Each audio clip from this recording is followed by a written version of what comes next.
High everyone, welcome back to my জিডিস blog. আশা কৰি আপোনালোকে সবাই ভালে আছে। আমিও বৰ্তমান ভালে আছোঁ। আমি এতিয়া যাব ওলাইছোঁ মেডিকেলত। ৰাতিপুৱাতে ওলাইছোঁ, এতিয়া মাত্ৰ 8টা বাজে। আমি দুজনে যাম। এতিয়া দাদা ইফালে কিবা এটা কামত ওলাই গৈছে, মানে ৰাস্তাত ৰাখি থৈ দিছে আৰু গাড়ীটো। যিয়ে হওক আপোনালোকে ভিডিঅ'টো চাই যাই থাকিব আৰু যিমান পাৰোঁ মই দেখাই থাকিম। আজি মোৰ মানে চেকআপ আছে 3 মান্থত। আপোনালোকে আশীৰ্বাদ কৰিব ভালে ভালে যে সাকসেস হ'ব পাৰোঁ। যিয়ে হওক এতিয়া আমি যাই থাকিম, আপোনালোকক দেখাই থাকিম। এতিয়া আমাৰ লগত বলক। এতিয়া আমি পামেই আৰু মেডিকেল, বেছি দূৰ নাই। বহুত দিনৰ পৰা আহিম এতিয়া 3 মান্থেই হৈ গ'ল। মোৰ এবাৰো মানে আল্ট্ৰাচাউণ্ড কৰা হোৱা নাছিলে, সেইটো কাৰণে আজি আহিলোঁ। 3 মান্থৰ চেকআপ আছিলে। মই এতিয়া দেখাই আছোঁ তেজপুৰ মেডিকেল কলেজত। ইয়াত মানে চব গাইনোবিলাক ফ্ৰী হয় আৰু মানে যিমানখিনি ফেচিলিটি লাগে চব ইয়াতে পোৱা যায়। সেইটো কাৰণে মই যিমানখিনি ফাৰ্ষ্টৰ পৰা ব্লাড টেষ্ট আৰু যি পৰীক্ষা কৰিব লাগে মই ইয়াতে কৰি আছোঁ। যিমানবাৰ নাৰ্ছিঙত গ'লোঁ চবতো মানে চব মানে কান্দি আহিব লাগিছে। এইটো কাৰণে মই এইবাৰ মেডিকেল কলেজতে দেখাই আছোঁ। মানুহবিলাক ক'ব পাৰে ইমান নাৰ্ছিঙতে দেখাব পাৰিলে হয়, কিন্তু মোৰ এতিয়া মনে মেডিকেলতে দেখাম বুলি মানে ভাবি আছোঁ। এইটো কাৰণে মই মেডিকেলতে দেখাই ল'লোঁ। মানে যিমানখিনি আগৰ পৰাই আমি দেখাই আহি আহিছোঁ পালোঁ চব এতিয়া নাৰ্ছিঙতে মেডিকেলত। দেখাই আছিলোঁ মই। নামি লওঁ আগতে। নাৰ্ছিঙতো বেয়া নহয়, নাৰ্ছিঙতো যিমানখিনি ফেচিলিটি লাগে চবটোৱে পোৱা যায়। হ'লেও আমাৰ কাৰণে ইমান ভাল ভাল মেডিকেল খুলি থৈ দিছে। ইয়াত যদি আমি ফেচিলিটিবিলাক ল'ব নোৱাৰে বা ল'ব নাজানে তেতিয়াতো আমাৰ কাৰণে লছ হ'ব ন। এইফালে চোৱা, মই ইয়াতে দেখাম। এতিয়া বহি আছোঁ, ডক্টৰটো আহি পোৱা নাই এতিয়ালৈকে, কিন্তু মই লাকলি মানে বহুতখিনি ব্লাড টেষ্ট কৰা হৈছে আজি। যিমানখিনি ব্লাড টেষ্ট টোটেল মোক এইটো নাৰ্ছিঙত গ'লে চাগে 12ৰ পৰা 15,000 গ'লে হয় আৰু বহুতখিনি ব্লাড টেষ্ট আৰু আল্ট্ৰাচাউণ্ড চব ফ্ৰী হয়। যিমানখিনি গাইনৰ ফেচিলিটি প্ৰেগনেণ্টৰ A to Z চব ফ্ৰী, 1 টকাও নালাগে। মোৰ টিকেটো ফ্ৰী, টিকেটো নালাগে। এইফালে চোৱা, আমি দেখাই মেলি আহিলোঁ। এতিয়া চব দাদাই ৰিপৰ্টবিলাকতো পোৱা নাই। এই দাদা একজন আছে, সি চব ৰাখি দিব। এতিয়া মেডিচিনবিলাক দিছে। যি দাদাই আমাৰ লগত হেল্প কৰি আছে সি দাদা এই মেডিকেলতে কাম কৰে।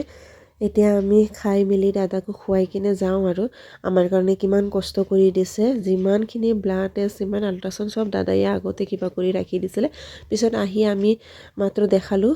এতিয়া আমি গৈ আছোঁ। যিমানখিনি ৰিপৰ্ট লাগে ৰিপৰ্ট পাব, এইবিলাক দাদা চব কালেকশ্যন কৰি ৰাখি দিব। আমি 1 দিন 2 দিন পিছত আহি কিনে ডক্টৰকটো দেখাই ল'ম আৰু এতিয়া ৰিপৰ্টটো কি আহে আমিও নাজানো। মোৰতো ৰিপৰ্ট ভালেই নাহে। মোৰ ৰিপৰ্ট চিষ্টটো আহিবই, কাৰণ এইটো মোৰ অভিৰিয়ান চিষ্টটো মই নিজে জানো মোৰ আছে এতিয়ালৈকে। মানে মোৰ অভিৰিয়ান চিষ্টটো বহুত ডাঙৰ, এইটো কাৰণে মই ধৰিবই পাৰোঁ, নিজে গম পাওঁ। আৰু এতিয়া আমি ভাত খাই মেলি, মইতো ভাত খোৱা নাই, মই ৰুটি খালোঁ, দাদাহঁতে ভাত খালে। ভাত খাই মেলি এতিয়া আমি আহি গ'লোঁ ঢেকীয়াজুলি পামে আৰু। কিন্তু ঢেকীয়াজুলিত আজি কি হৈছে, ইমানেই জাম নহয়, অলপো আগুৱাব পৰা নাই আমি। পিছত লাষ্টত কি কৰিলোঁ, মই খোজকাঢ়ি গ'লোঁ ইকো বেংকলৈকে। খোজকাঢ়ি যাই কিনে দাদা আৰু ষ্টেট বেংকৰ পৰা আগুৱাব নোৱাৰিলে।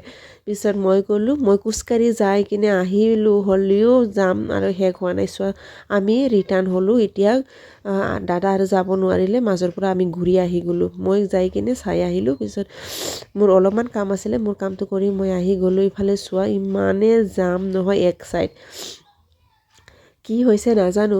ঢেকীয়াজুলিতে ইমান এনেকুৱা জাম নহয়, কিন্তু এতিয়া আজি একটাৰ পৰা আমাক 2 ঘণ্টামান লাগিলে জামত ফাঁচি কিনে। নহ'লেতো আমি ইমান তাড়াতাড়ি আহি পালোঁ হয়। এতিয়া ঘৰত আহি মেলি গা ধুই মেলি আমি চাহ বনাই আছোঁ। দুধ এফালে আছিলে, গাখীৰ। এতিয়া কি আনিছে, মিষ্টো খুলি আছে আৰু চিংৰা আনিছে গৰম গৰম কৃষ্ণ হোটেলৰ পৰা।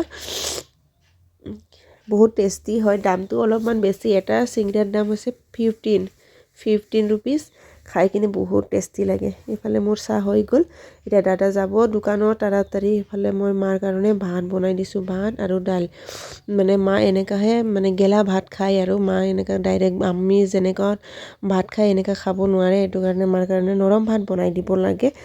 আৰু এফালে চোৱা আমি বুঢ়া বুঢ়ী বহি গ'লোঁ চাহ খাবৰ কাৰণে মানে ৰাতিপুৱা মই খালী পেটত গৈছিলোঁ আল্ট্ৰাচাউণ্ড কৰিব লাগিব বুলি ভাত খাই গ'লেতো একো নহয় কিন্তু মোৰ মানে ক্লিয়াৰ হ'বৰ কাৰণে মই ক্লিয়াৰ চাবৰ কাৰণে মানে ভাত নোখোৱাকৈ গ'লোঁ আৰু মোৰ চিজটো যে ওলাব মই এইটো কাৰণে গেৰেণ্টি আৰু এফালে আমি কিবা কিবি কথা পাতি আছোঁ দাদা চাহ খাই কিনে যাব আৰু ভাতো খোৱা নাছিলে দাদাটো ভাত খাই আহিলে মই ৰুটি খাই আহিলোঁ এইফালে মিষ্টিও আছিলে মাটো খাব নোৱাৰে মাৰ মানে মুখখন খাও হৈ গৈছিলে যে সেইটো কাৰণে মা একো খাব নোৱাৰে গেলা ভাত আজিৰ ভিডিঅ'টো কেনেকুৱা লাগিলে প্লিজ কমেণ্ট কৰি জনাব আজিৰ কাৰণে বাই বাই